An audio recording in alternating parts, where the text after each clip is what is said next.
The main thing that I'm noticing about AI and all the talk about AI is that we are talking about it, but I don't know how many people are actually taking a serious approach to implementing it into their businesses.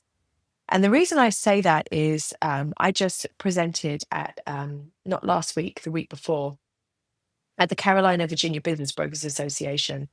And I did an AI presentation for business brokers. Now, you can pick any kind of service business, whether it be a consulting type business like a broker, a business broker, a realtor, a service business, and all of those are going to have similar types of things that you do in that business. You prospect, you receive leads, you follow up with leads, you have jobs, you provide service.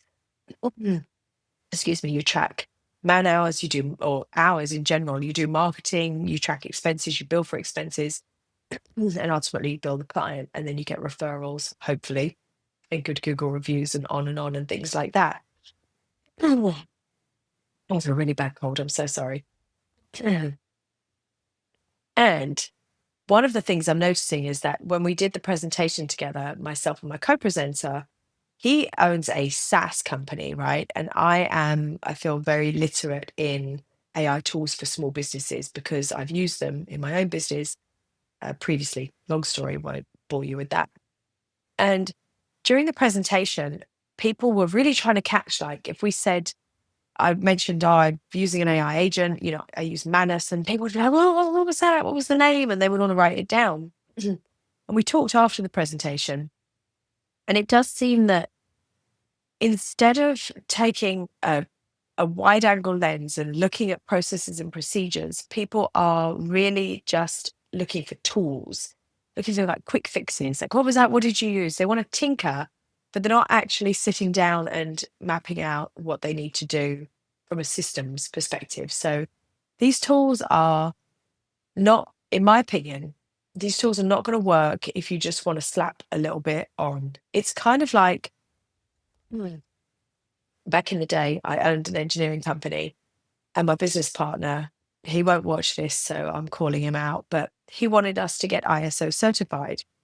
And so he was just like, yeah, let's just get ISO certified. And so it was a really big process, and there were so many moving parts to it. And we did go through it partially, but we never we didn't actually finish because so much of the ISO certification process was based on technical know-how, and my business partner didn't want to be involved in it. He just wanted us to get ISO certified, and we never did it. And AI is kind of the same way. I mean, that's a real world example. As much as we tried, we had an office manager who really tried to put it together, but this was a technical person's 50% job. And we would have had to get in the weeds with him and have him help us with writing the procedures and making sure the procedures were implemented. So AI is going to be the same. I think I'm going to cut this video short because this audio is probably really bad, but that's what I want you to think about.